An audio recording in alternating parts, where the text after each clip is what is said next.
Hello everyone. So today in this cinematic in-game camera systems we are working on, we will implement an on-rail camera. So now what you are seeing is a fixed camera, and once the character is in the middle way of the bridge, it will switch to a different angle so that we see like the character, we looking at the character from inside the building that the character is moving into.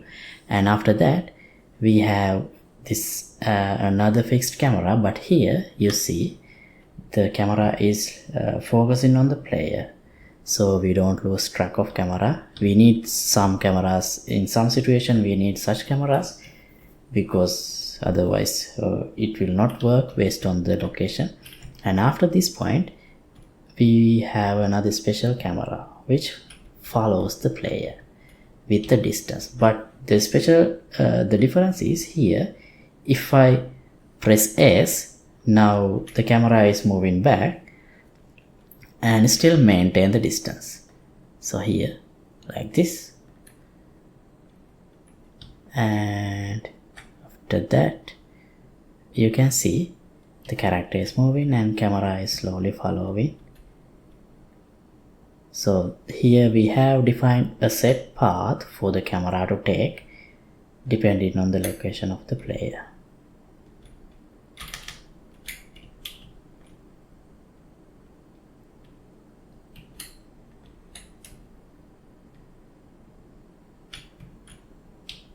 So once the player exits from this door, there will be another camera like this, another fixed camera. So now we are out of the rail camera. So yeah, this is what we are going to work on today.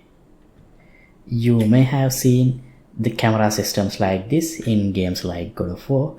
So the reason to implement such cameras is so you can emphasize the level, and also we have more creative control over how the player sees the game, and also we can focus on action. For example, if the player is having like a sword fight here, we can clearly see where the player is, but that all depends on the design of the game. So yeah, God of War is the best game that I can think of with a camera system like this. Not the God of War 2018 or later games, earlier God of War versions that came on, I think, PlayStation 2. Here is a small clip from God of War. So here you can see as the camera moves, as the player moves, the camera is, player don't have a direct control of the camera, but rather camera is following the character in a way that is optimal for the situation. For example here, let's see when the Kratos hang on this chain, you can see as the Kratos moves to the right, the camera also moves to the right, but player don't have any movement input to the camera itself, but it automatically shows what player needs to see. Alright, so before we get started, I'd like to remind you that you can download the project files of this project and all other thousands of projects that I have done in my channel. To the date, there are 1,700 videos, and for each video you can download the project files from my Patreon page. Once you become a member, you can download anything without a limit, so feel free to check it out. That would help me to continue the work that I do in my channel. And with that said, let's get back to the work. This is what we have implemented in this project so far. So as you can see, we have a fixed camera and the character is moving away, so we can control the character without any issue. And once the character go through this bridge a certain direction, the camera switches to another angle. So now it looks like we are looking at the character from inside the building, and once we are here, the camera switches to another angle. So here the camera actually follows the player, so we can clearly see even if the player move past this area, we can see where the player is going. So after this point we didn't do anything else. So this is what all we have done as of the end of last episode. But this area is continuously tracked by cameras. So we have a nice cinematic feel to this in-game camera based on this angle selection and how the character works. So yesterday we worked on this system so far. This video is available in YouTube for free. So if you haven't watched it, you can watch it and understand how the system is implemented so far. I'll leave a link in the description below as well.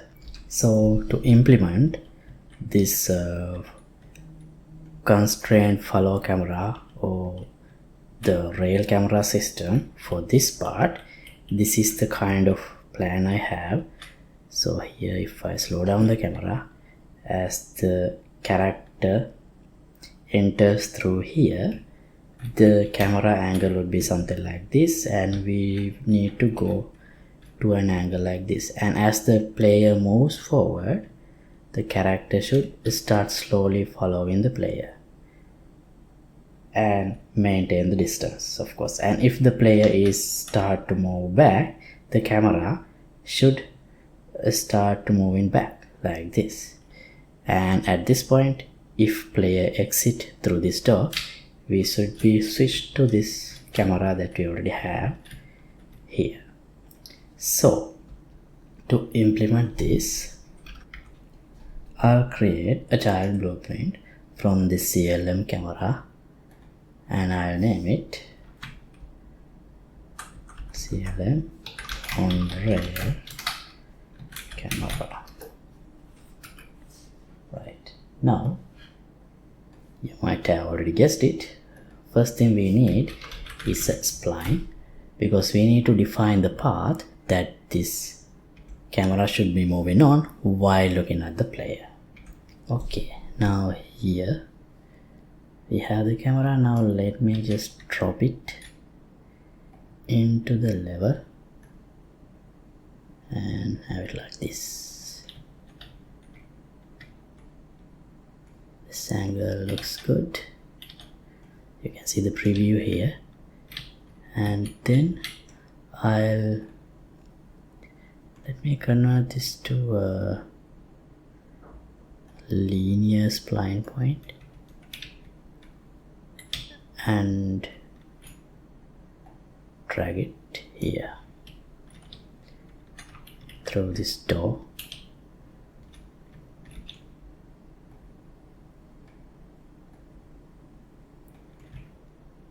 Like this, and I'll drag it all the way here.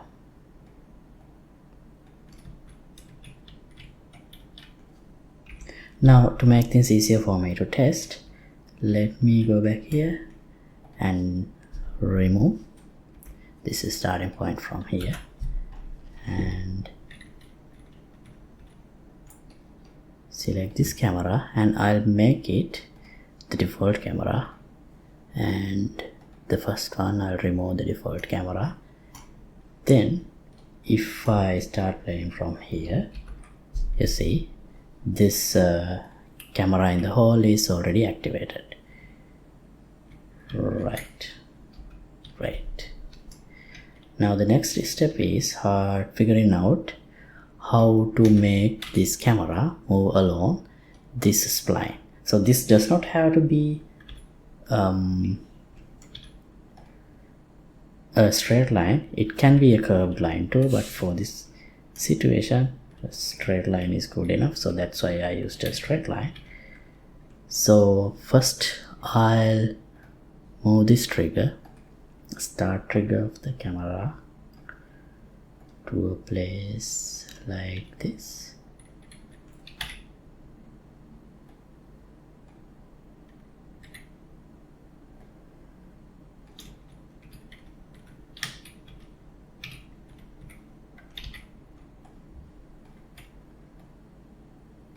Right, so now when the character comes here, this camera will be activated, but for now nothing is happening.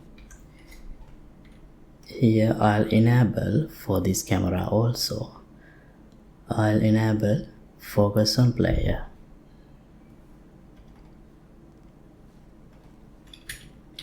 Now if I start from here,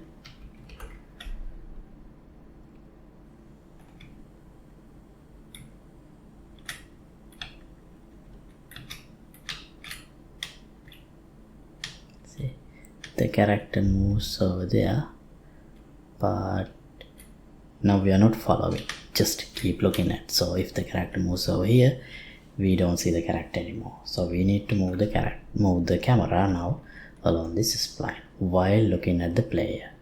So for that, we need to know the position where we need to move the camera along this spline. So for that, I'll add a function like this, not event graph. I'll call it get closest position along spline. So this function should return the closest position to a given location along the spline. I'll add an input in location.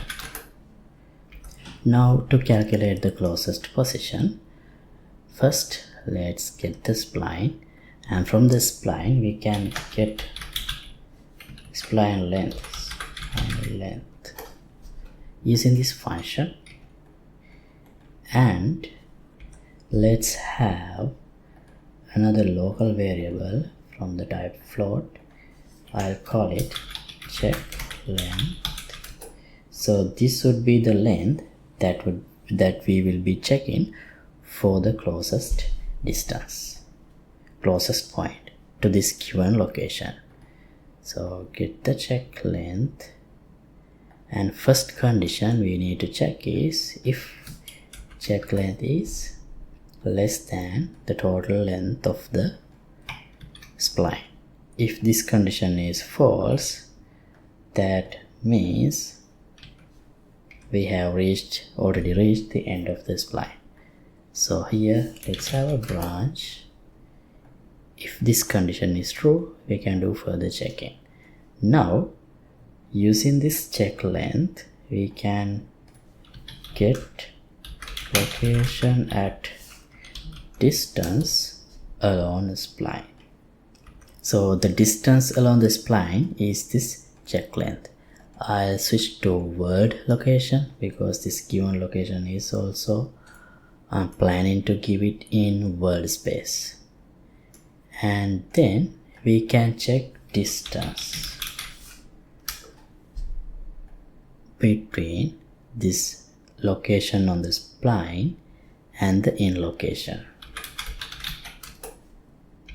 Now we need another variable to check if this distance is closer to what already we have as the distance to the closest point.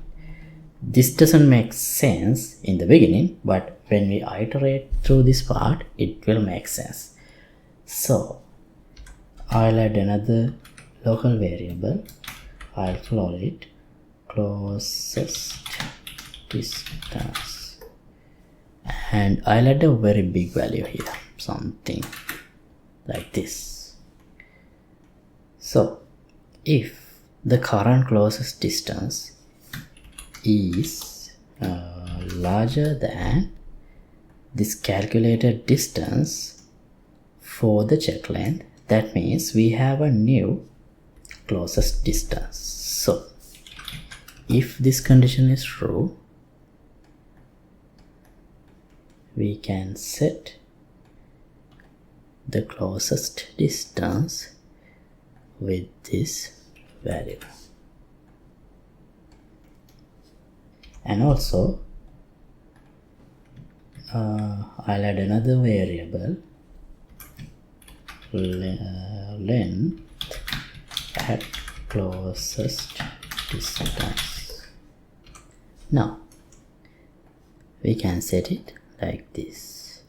So since this is the new closest distance, we can get the check length, and that is the length at closest distance. Okay, now after we do that, let me add a reroute node, not a return, reroute. If this is false, again we should come to this point without doing anything.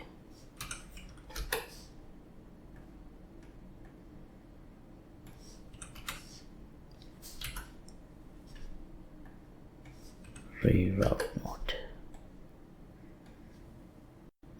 And to continue in this loop, I'll set check length with an increment. So to increment it, add some value like, let's say 10. Feel free to change this value to whatever works for you and set the check length. Then I loop back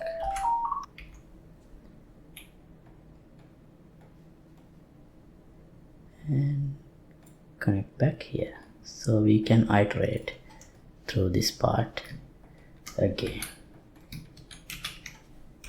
Now if this becomes false, that means we have reached the end, so we can return what we found out. So in that case, we can return the length at closest distance.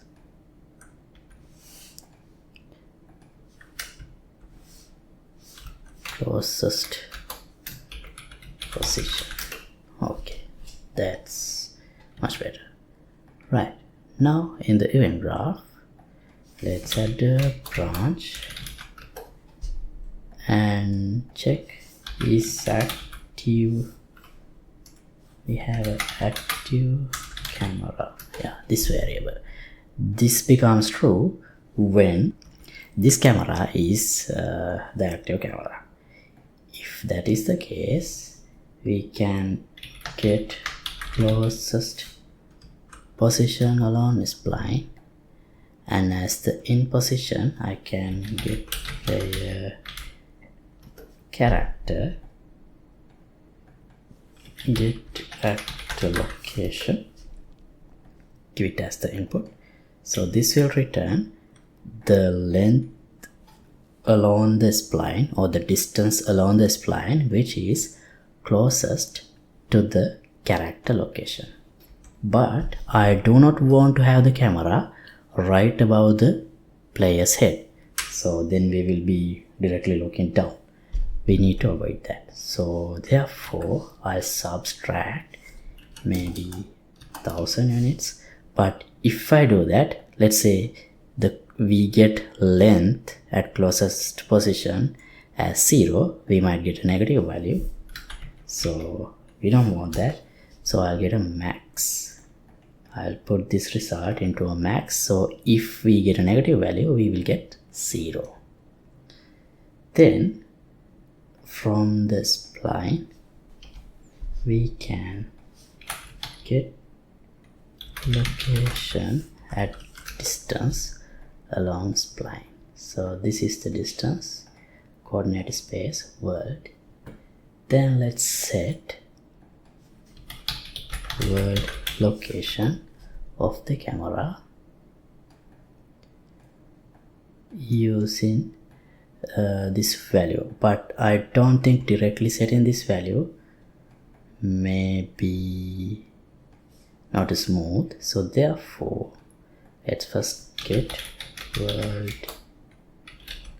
location of the camera and lerp it,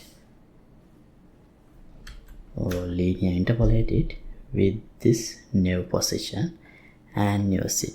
So here for the alpha, let's give world delta seconds multiplied by some value, say 5, 1. Let's see what value works. So the reason to multiply this with world delta seconds is by doing that, we can make the interpolation speed between these 2 points frame rate independent. Okay, I think that's all we have to do. Let's test and see what happens. Let me start from a position like this.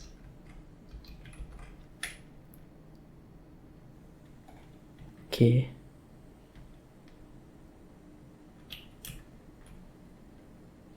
Switch to the camera, and still not moving. Why not? Oh, we have made a mistake here. This should be length at closest. No, this should be closest distance, and this should be length at closest distance. Right, that should be the error.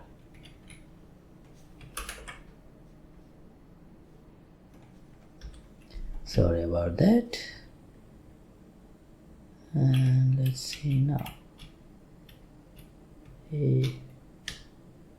Yeah, now you see the camera is following the character. And when the staircase, in the staircase we see some jittering, we might be able to do something about that. Okay, let me add another spline point.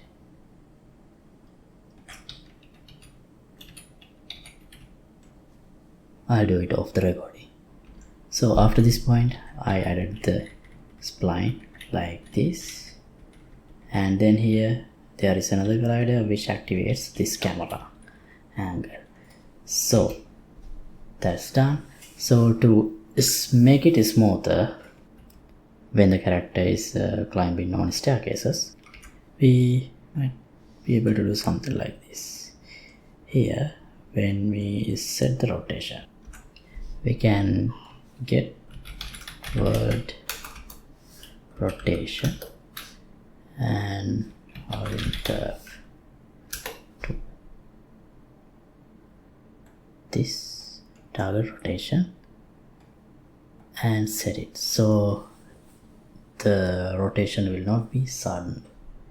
Here I'll insert delta time, word delta seconds, and interpolation speed 0.1. I'm not sure. Let's see if that works. Right, now let's again start from here.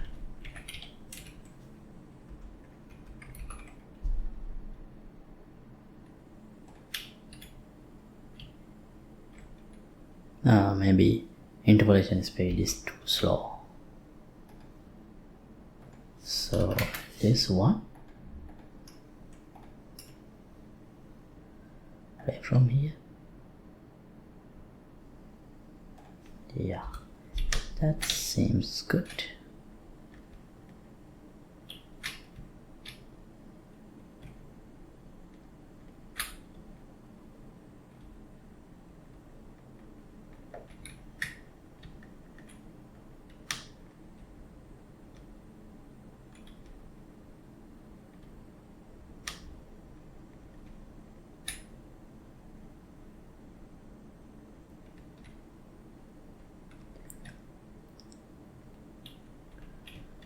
Okay,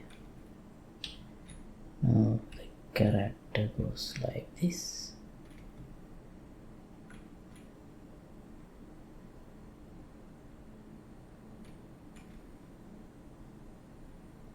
And here, character is outside. I should have lifted the camera a little bit so it does not block. Okay, so with that I think we can stop this episode right here. And thanks for watching. In upcoming episodes we will work on how to make the character's direction work more conveniently.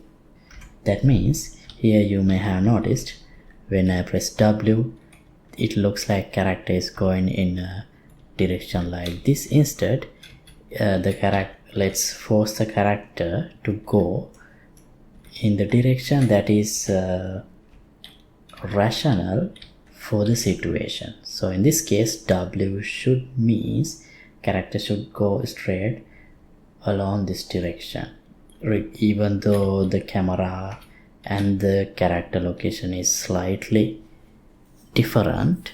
If we directly calculate the direction from the camera to character, that would give us a slightly different direction, but instead of that, let's force the character to move this way if I press W, and this way if I press A or D. Let's work on that part. I'll call it, let's say, pre-planned movement in the next episode. So updated project files will be available here for the download in Patreon page. Link would be in the description below. And see you in another episode. Goodbye.